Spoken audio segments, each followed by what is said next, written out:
महाराष्ट्रातील number 1 TV channel आवाज TV, आवाज आपल्या सर्वांचा। आज आपण इथे सगळेजण जे जमलेलो आहोत, तर बनावट शालार्थ आयडी प्रकरण जे आहे आपलं, जे आपण गेल्या 3 वर्षापासून आपलं चालू आहे, त्यावर कारवाई आता होत आहेत। तर आज तुम्हाला सर्वांना इथे बोलवण्याचं कारण माझं असं की बनावट शालार्थ आयडी प्रकरणामध्ये काही जणांनी म्हणण्यापेक्षा मी त्यांची नावं घेणार आहे। तर 15 लोकांनी अटकपूर्व जामीन अर्ज दाखल केलेला होता नाशिक सत्र न्यायालय, नाशिक रोड येथे। आणि त्या नाशिक सत्र न्यायालयाची काल सुनावणी झाली। त्या सुनावणीमध्ये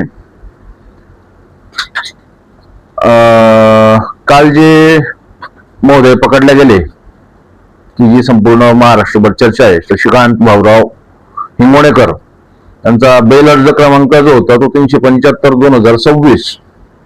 त्याच पद्धतीने प्रदीप रामचंद्र पवार यांचा बेल अर्ज क्रमांक 237 विरुद्ध महाराष्ट्र राज्य। त्याच्यानंतर 238 अतुल संदीपराव पवार, बेल अर्ज 239/2026 राहुल शिवाजीराव पवार, बेल अर्ज 240 उमेश धनराज पवार, बेल अर्ज 403/2026 मीनाक्षी बाबूराव गिरी।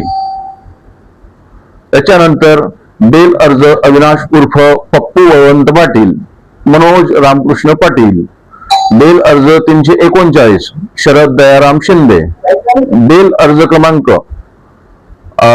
347 भाऊसाहेब भिकानराव चव्हाण, बेल अर्ज क्रमांक 375 मगाशी मी बोललो शशिकांत भाऊराव हिंगोणेकर, बेल अर्ज क्रमांक 376 किरण जयप्रकाश पवार, बेल अर्ज 377/2026 प्रवीण वसंत अहिरे।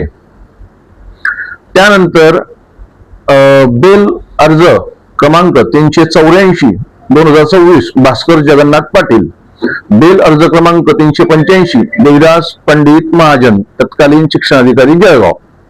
आता या सर्वांनी अँटिसिपेटरीसाठी अर्ज दाखल केलेला होता।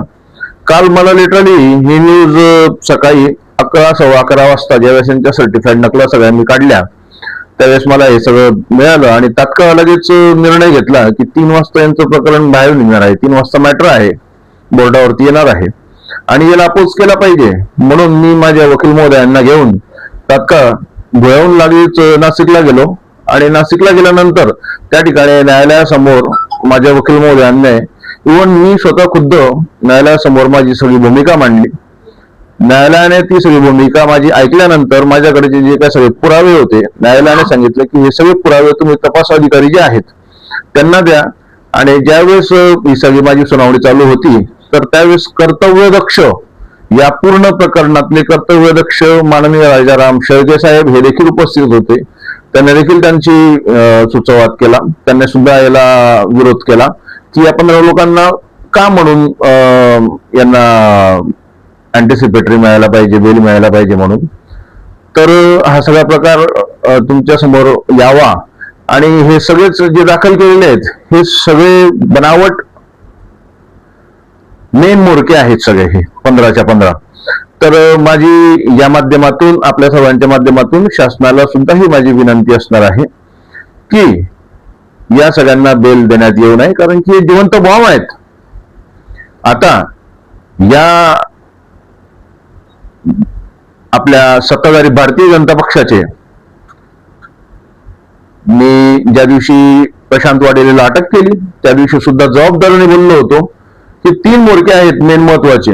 त्यात मी आज नाव धरून सांगतो, भारतीय जनता पक्षाचे सत्ताधारी पक्षातले 3 जण आहेत।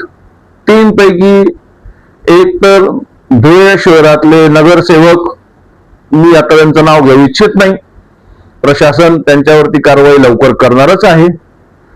दुसरं व्यक्तिमत्व जे आहे तर भारतीय जनता पक्षाचंच, ते आज जिल्हा परिषदेची तयारी करत आहेत।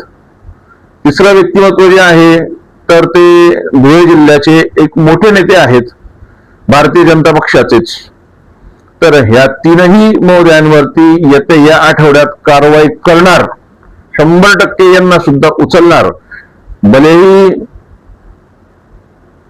कोणी विरोध करू द्या, परंतु नाशिक आर्थिक गुन्हे शाखेच्या बाबतीमध्ये जितकं कौतुक करावं खास करून रामदास शेळके साहेबांचं तितकं कमी आहे. शेळके साहेब, तुम्ही अतिशय खूप चांगलं काम करतायत, त्यामुळे तुमचे मनपूर्वक अभिनंदन. बस एवढीच माहिती आता पूर्त देण्याकरता आपल्याला मी बोलवलेलं होतं. बाकीची जशी माहिती माझ्याकडे अपडेट येईल, मी तशी वेळोवेळी आपल्याकडे अपडेट करीन. जय महाराष्ट्र. रोजच्या ताज्या घडामोडींसाठी आवाज टीव्हीला सबस्क्राईब करा आणि बेल आयकॉन प्रेस करा.